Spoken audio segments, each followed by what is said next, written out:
the one who is lost. What does it mean to be lost spiritually, and what's at stake?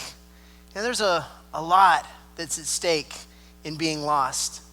The loss of connection, the distance, the lack of fellowship, the lack of hope, even maybe our future, maybe even our future home in heaven. What's at stake in being lost? Well, one thing that's not lost when you're lost spiritually, if you think about it, there's one thing that doesn't go away when you're lost, and that's your value.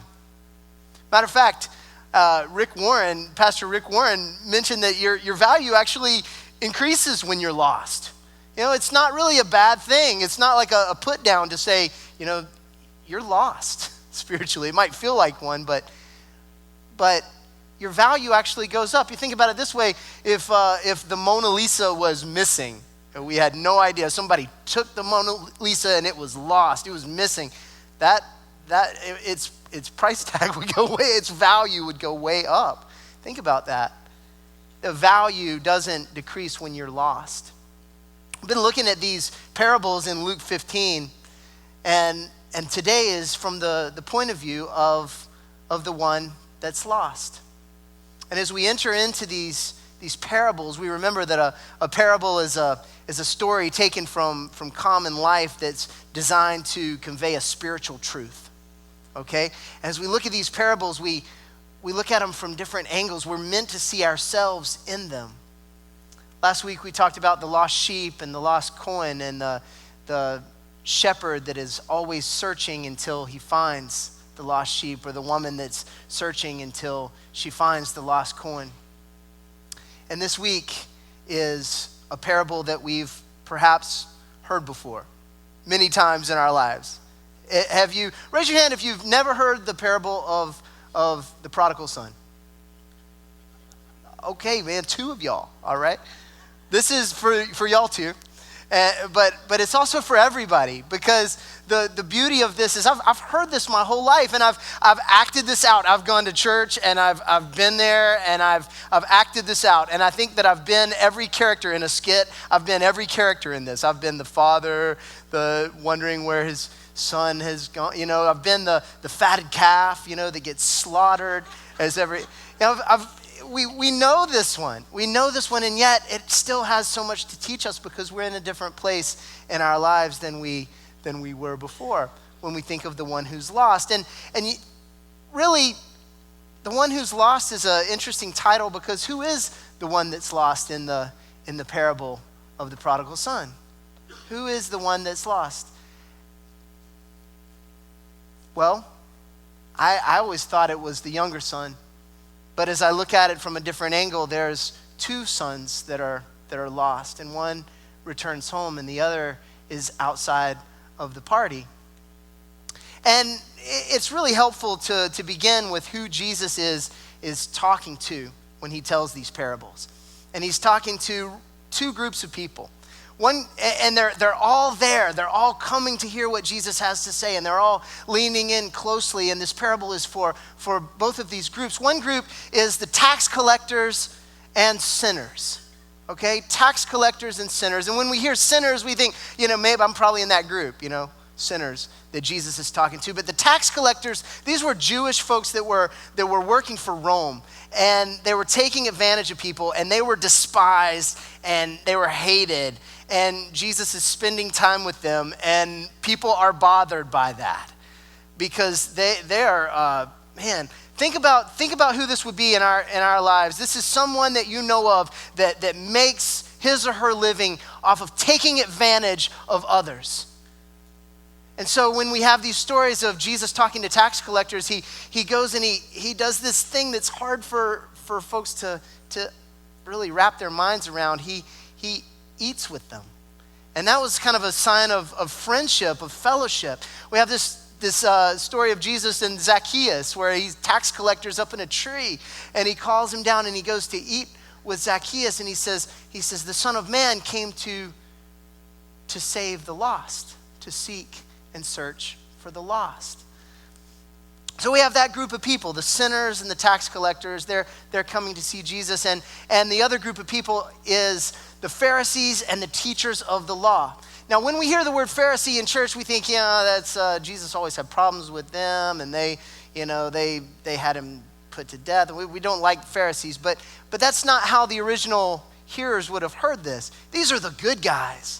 These are the teachers of the law, the ones that we want to be like. We want to be like them, and they've been with in the temple, and they're doing the right things, and if they're following the law and rejoicing in the law, and that's a good thing. So he's kind of it's a bit upsetting, and it's really upsetting when he starts to tell this parable. And I've heard this my whole life, but this time I really began to get the severity of what Jesus is saying when it begins. And he starts this parable this way. There was a man who had 2 sons. Okay? The younger one said to the father, "Father, give me my share of the estate." So he divided his property between them. Okay, now I just want to pause there for a second. In the law of the time, what this meant was if you had 2 sons, the older son is entitled to 2/3 of the father's property. The younger son would have gotten 1/3 of the father's property. But here's the catch. You're entitled to that according to the law when the father dies, okay? Not before. Imagine that. If your parents are still living, imagine asking, "Hey, you do your will yet? Mom and Dad? Did you do your will?"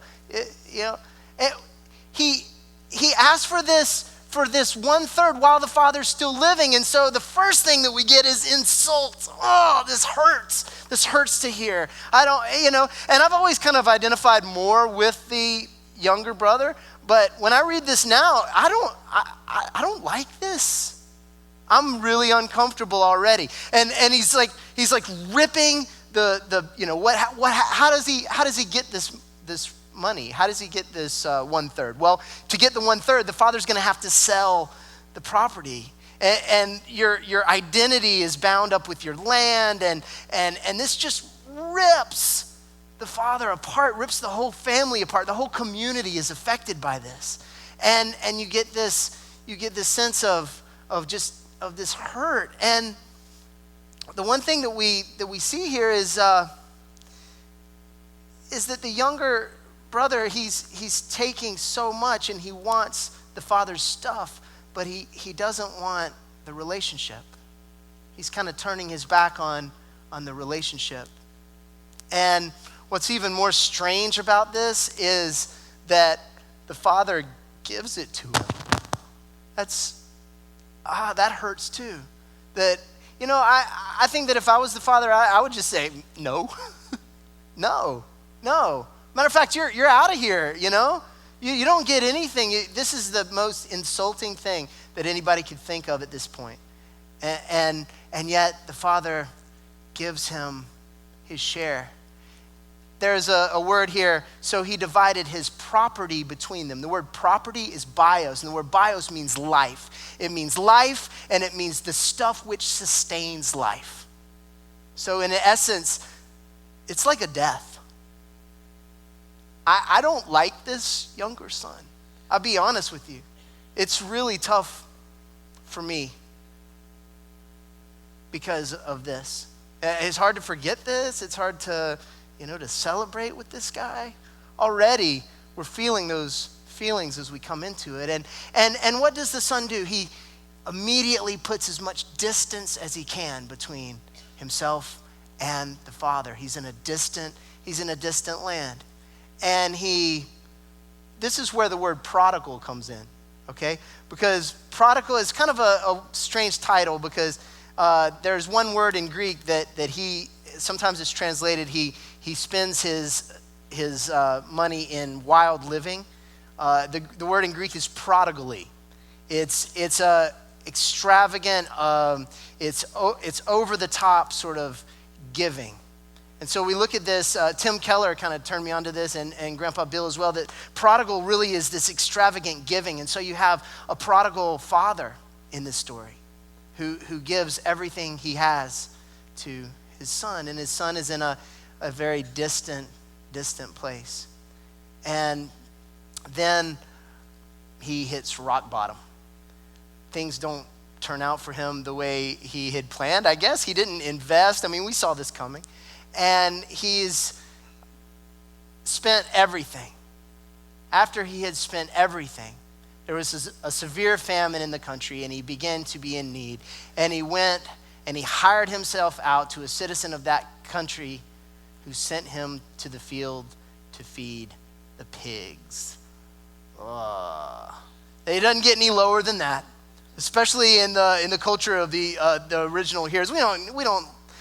Jesus put like demons into pigs and they jumped off a cliff. The pigs aren't anything to be associated with. And so it's just a very, very low place. It's rock bottom. And so many of us can identify with this sort of understanding that we're at the lowest that we can be. And so part of this is a story of repentance. He's kind of waking up and coming to his senses. This is what it says. But when he came to himself. Some translations are when he came to his senses. Well, really, it's in the Greek it is but when to himself he came. Greek is Yoda-ese. And so when to himself he came. And I really want to dwell on that for just a minute. Part of repenting is returning to who God made you to be, returning to yourself. He came to himself.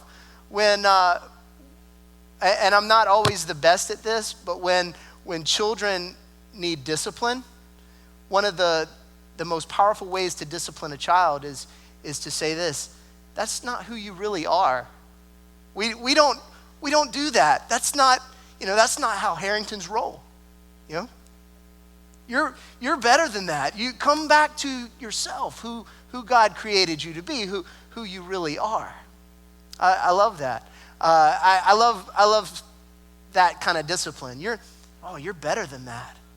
That's hard to argue with. Well, Mom, yeah, I am better than that. Yeah, he came to himself. That's the first part of repentance. And if you're this kind of lost, if you're this kind of distant, this is the first step, is to coming to yourself, to this understanding. And the second part is this: he's the next thing that he decides to do. The next thing is to return home. That's the plan. First step to return home. And as he's returning home, he's doing this rehearsing what he's going to say to the Father. Father, I've sinned against heaven and against you. I am no longer worthy to be called your son. Make me like one of your hired servants. He's broken, and he's returning home, and he probably says this 100 times on his way home. So we're supposed to sort of see this and think, who is this? Who is this younger son really? Maybe you feel distant, maybe you feel outside or disconnected, and maybe it's some part of you, some sin in you that you need to confess, because confession is kind of a turning towards God, coming to yourself and then beginning this journey home. So he's on his way home, and he gets to the driveway. He's not sure what the Father will do, and now the Father sees him, and I think about myself as the Father, and I still don't like this guy. He's ripped the whole family apart. And there's parts of the parable that's not mentioned. Did you see that, Jesus doesn't give us more information than we need. And so what about the mother? Have you ever thought of her? No. She's there too, probably. Oh, man. And she's broken in every night. He's like crying, and the father's crying himself to sleep with the mother and the son's life. You heard from, what's his name? The younger son? Have you heard from Junior? I don't know. And then, I mean, we haven't heard from the older brother yet, but the whole family's ripped apart. And I see this son that was lost, and he's coming back. You know what I want to say to him? Are you lost still?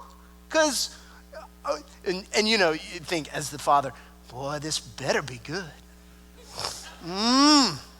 This better be good. Oh, I can't wait to hear what this guy has to say after this. What happened to the money? Did you invest it wisely? Or are you bringing back more estate for the family? No.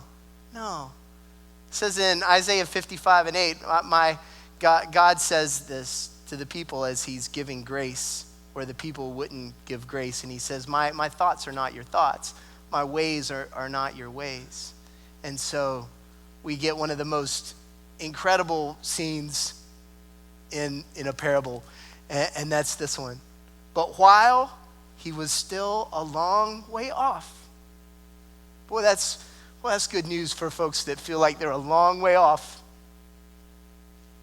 His father saw him and was filled with compassion for him. So he ran to his son, threw his arms around him, and kissed him. The Greek is literally, he fell on his son's neck. I'm going to spend next week talking about the rejoicing and the finding, but I want us to just take this in as we think about this. And so we've got these three stories, and it should probably end here. It should end with this. Oh, by the way, the younger son is, he's ready to say what he's rehearsed to the father. And he says, Father, I'm no longer worthy to be called your son, and make me one of your hired servants. And his father cuts him off. They don't even want to talk about that. His father said to his servants, quick, bring the best robe and put him on it. Put a ring on his finger, sandals on his feet. Bring the fatted calf and kill it. Let's have a feast and celebrate. For this son of mine was dead and is alive again. He was lost and now is found. So they begin to celebrate. It's this wonderful party. The younger son doesn't deserve it, but this is the love, the extravagant love of the father, the prodigal love of the father poured out to the son. And we would imagine that there's great rejoicing and the parable's over, right? And like the sheep is found, and the shepherd says, rejoice with me, rejoice with me, here you go. Or the coin, that's found, and the lady says, rejoice. And the father says, rejoice with me, But Jesus sees there's that kind of lost. There's the younger son kind of lost, but there's another kind of lost too that happens in the parable. And it happens right outside of the party. It says that the older son, man, he's out in the fields. He's working for the father. He's doing what he should be doing. And he hears music. That's the first thing that he hears, music and dancing. He calls one of his servants over. The guy explains to him, and he's furious. He's furious. And he's standing outside of this party. And we have this scene where the father is not in the party. The father is outside talking to the older son. And he says,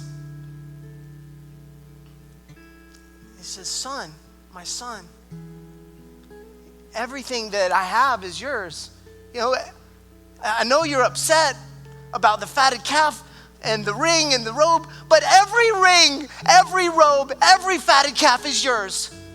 Do you know that? But the son of mine who was lost is now found. Won't you come to the party? We have to celebrate. He was dead, but now he's alive. He was lost, but now he's found. We have to celebrate. And here's the thing. Jesus ends it there, outside of the party. I wanted to read this one little line. And it said that the older brother forgave the younger brother. And he came to the party. And they danced. And the mom was there. Yeah. And it's not there. It's as if to say, what will it be for you?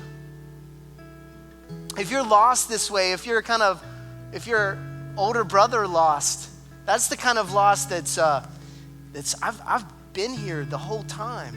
I never ripped my family in two. I never spent all these resources in the wrong way with the wrong people. I was here the whole time. I came to church, I gave, I tithed, I did what I should do. But the older brother also wanted the father's stuff and not the relationship with the father. This is the greatest day. This is the greatest day in the life of the father. His son returns home. Why not celebrate? See, there's different kinds of lost and different kinds of being distant. And this kind of distant is distant because, well, the party and the fatted calf should be for me, but it's not. It's different kinds of distance. And I don't know where you are in this story, where you find yourself. But the invitation is for all who are right here in this place, outside, to come home, to come to the party. And next week we'll talk about this detail that I hadn't thought about in this story. You know who the true older brother is here? The true older brother is Jesus. The older brother doesn't go look for the younger brother, but Jesus searches for the lost. And there's this scene, I'd never got this before, where the younger brother is given this robe. Jesus is stripped naked. The younger brother is given a signet ring. It means it's part of the family. When you sign a letter, you push that ring into the envelope. It means that you're part of this family. Jesus is given a crown of thorns. The younger brother returns home and there's a party, and Jesus is outside in the darkness. See how it trades places, because we have a good shepherd who lays down his life for the sheep.